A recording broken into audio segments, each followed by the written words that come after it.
continue to grow. Watch what you hear.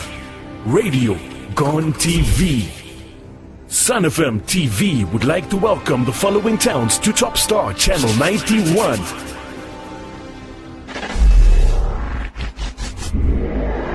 Ndola, Kitwe, Luanshya, Mufulira, Kalulushi, Chengola, Chililabombwe, Kapiriamposhi, Kabwe, Lusaka, Kafue, Choma, Mazabuka, Livingston, Chipata, Chinsali, Kasama, Mansa, Solwezi, and Mongo. Feel free to interact with us and let us know where you are watching from. Only on your Top Star Decoders Channel 91, Sun FM TV. Radio Gone Rogue. Radio Gone TV. The news.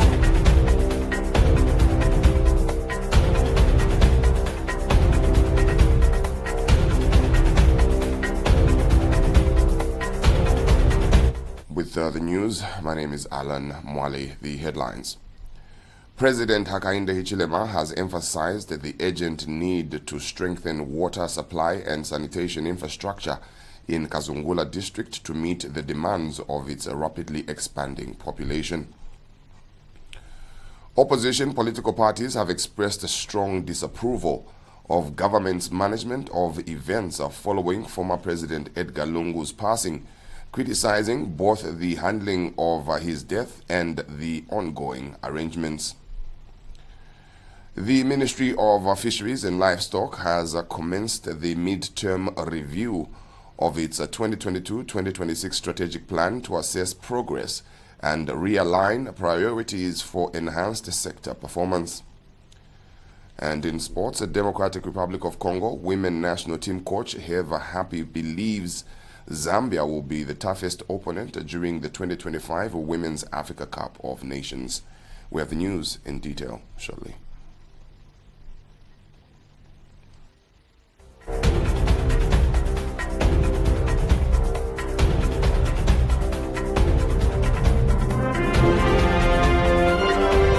news, 88.5 Sun FM. And now the news in detail. President Hakainde Hichilema has emphasized the urgent need to strengthen water supply and sanitation infrastructure in Kazungula district to meet the demands of its rapidly expanding population. During the commissioning of the Kazungula water supply and basic sanitation project, represented by Minister of Water Development and Sanitation Collins Nzovu, President Hichilema noted that the district's population has increased from 5,500 in 2015 to approximately 13,000 today, with projections indicating a rise to 22,000 by 2040. The project is viewed as a vital step toward restoring dignity, improving public health, and easing the burden on women and children who previously had to walk long distances to access water. It also aligns with Zambia's broader development objectives, contributing to economic transformation, poverty reduction, and the achievement of Vision 2030. The initiative will provide residents with uninterrupted 24-hour access to clean water, an upgrade from the previous system that delivered water for only a few hours each day. More in the following report. In line with Sustainable Development Goal number 6, which emphasizes access to clean water and sanitation, government has commissioned the Kazungula Water Supply and Basic Sanitation Project, funded under the SADC Water Fund, at an estimated cost of 12 million euros, an initiative expected to transform the lives of over 10,000 residents in Kazungula district. Speaking at the commissioning ceremony, President Hakainde Hichilema, represented by Minister of Water Development and Sanitation Collins Nzovu, reaffirms the government's commitment to providing clean and safe drinking water for all. We are proud to commission phase 1 of this project, which delivers safe piped water to residents, half of whom live in low-income or peri-urban areas. This infrastructure has been thoughtfully designed to be climate resilient and future-ready. Under the new Dawn administration, we have placed water, sanitation and hygiene, WASH, services at the heart of our developmental agenda. These services are essential not only for public health and dignity, but also for economic transformation and poverty reduction. Southern Water and Sanitation Company Managing Director Gift Monday called the project a strategic milestone in transforming the district's water supply system and ensuring sustainable access for all. This project, which commenced at the end of 2022, stands as a symbol of progress and resilience. Its successful completion will go a long way in addressing the water and sanitation challenges the people of Kazungula have faced for many years. Notably, this project is one of the first to take full advantage of the net metering policy introduced under your able leadership. The PV solar system integrated into this project not only enhances sustainability and affordability of services, but has also enabled us to feed excess power into the national grid without redundancies. Tourism Minister Rodin Sikumba commended the initiative for its transparency and called on residents to take ownership of the infrastructure by safeguarding it for future generations. The successful commissioning of this project is a testament of your visionary leadership and the New Dawn's government's unwavering commitment to inclusive transformation agenda. As a ministry, we stand ready to replicate this success across the country, ensuring that no Zambian is left behind regardless of the geographic or income. Speaking at the same event, Southern African Development Community Executive Secretary Elias Magosi commended the project's regional significance, highlighting it as a model of cooperation and sustainable investment in essential services. 95% of the town's population will be able to access reliable and consistent supply of potable water. Sanitation coverage will reach 85%, including the availability of public facilities that meets the needs of some of our disadvantaged sections. The Kazungula Water Supply and Basic Sanitation Project is expected to be a key step in addressing water and sanitation challenges in the district, contributing to improved living standards for thousands of residents. Prudence Mutelo reporting for Sun TV News, Kazungula District, Southern Province. Acting Patriotic Front, a PF leader, Given Luvinda, has expressed a serious doubt over government's announced date for the arrival of the late former President Edgar Lungu's remains, scheduled for Wednesday, 11th June 2025. Addressing journalists at a media briefing, Mr. Luvinda revealed that the Lungu family has not yet completed all necessary repatriation procedures, raising uncertainty over both the return and burial arrangements for the late head of state. He stated that the burial program remains unclear, adding that the party has not received official confirmation on finalized plans. Mr. Luvinda also dismissed claims of poor sanitation at the PF Secretariat, rejecting assertions that the venue is unfit for mourners. I have been in touch with the family, both in South Africa and here at home. And I've been authorized to say that it is not yet certain when the body will arrive. It is not yet certain. And that they will communicate to the public through us when they are sure of when the body will be repatriated to Zambia. Meanwhile, opposition political parties have condemned the government's handling of events surrounding Mr. Lungu's passing, criticizing the process from the time of his death to the current arrangements. This is not the way to live. This is not the way to govern a country. This is not a Christian way where we are required to love one another, to care for one another. to respect life. Get our differences and work as a team, unite as a team, and ensure that we deal with the problem that confronts us. We all know what the problem is. Question is, unless I missed it, I have not heard our Republican President, Hakainde Hichilema,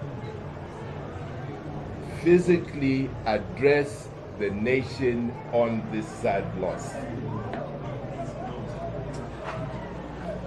Tell me if I missed it.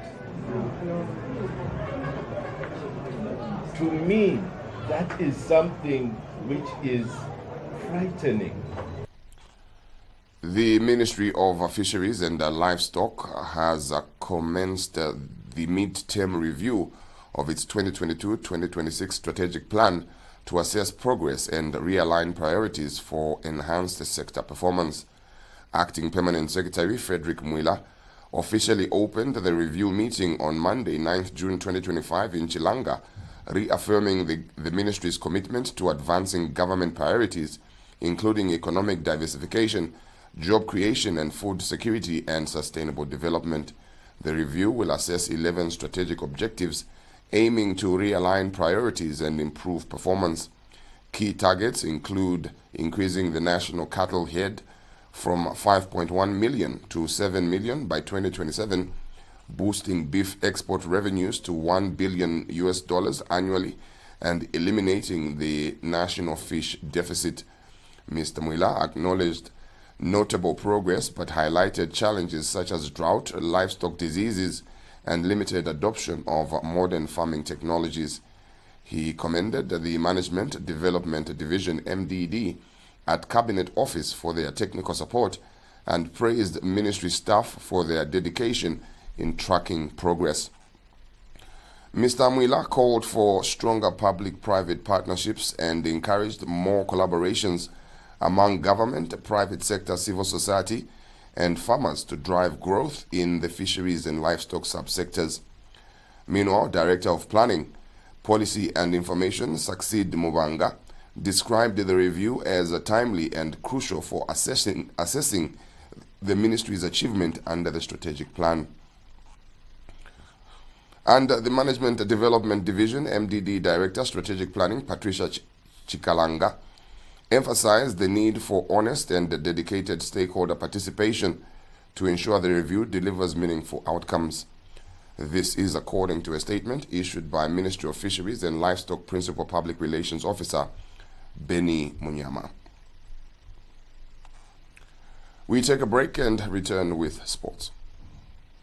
Time is power. Our lives are powered by the sun. As the sun rises, so do we. It's time to power your life and say goodbye to blackouts with a new Topstar solar solution, the H50 hybrid system. Enjoy a safe and reliable solar solution at home or your business with the Topstar hybrid inverter, lithium battery, and 550-watt solar panels. Experience a peace of mind with reduced electricity bills, long warranty of up to 5 years with free installation. For more information, call or WhatsApp now on 0779 042000, 0779 042000, or visit our Facebook page at Topstar. Also, pay us a visit at our head office next to Arcade Shopping Mall. Topstar Solar. Power your life. And in sports, the Democratic Republic of Congo women national team coach Herve Happy believes Zambia will be the toughest opponent during the 2025 Women's Africa Cup of Nations.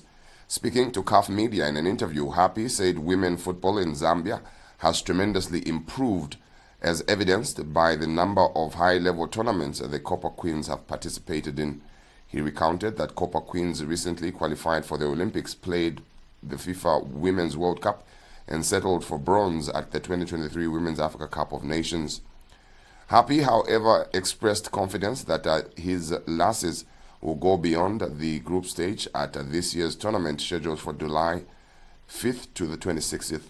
He is of the view that the other two opponents will also give his girls a tough challenge, highlighting that the host nation, Morocco, will enjoy home advantage while Senegal has been improving steadily on the continent. Happy stressed the importance of mental and character strength in facing such strong opponents. Democratic Republic of Congo is placed in Group A with host Morocco, Zambia, and Senegal. And that brings us to the end of this edition of the news. To end, we recap on the headlines. President Hakainde Hichilema has emphasized the urgent need to strengthen water supply and sanitation infrastructure in Kazungula district to meet the demands of its rapidly expanding population. Opposition political parties have expressed strong disapproval of government's management of events following former President Edgar Lungu's passing, criticizing both the handling of his death and the ongoing arrangements. The Ministry of Fisheries and Livestock has commenced the mid-term review of its 2022-2026 strategic plan to assess progress and realign priorities for enhanced sector performance. And in sports, Democratic Republic of Congo women national team coach Herve Happy believes Zambia will be the toughest opponent during the 2025 Women Africa Cup of Nations. And that brings us to the end of this edition of the news. My name is Alan Mwale. Stay tuned.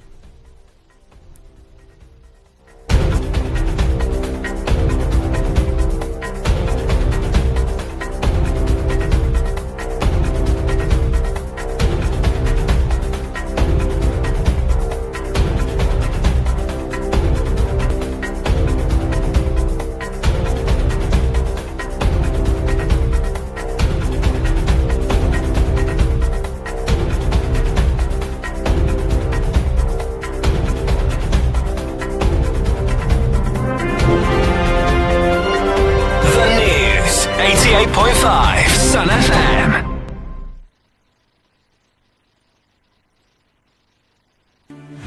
Sun Sports TV is now available countrywide.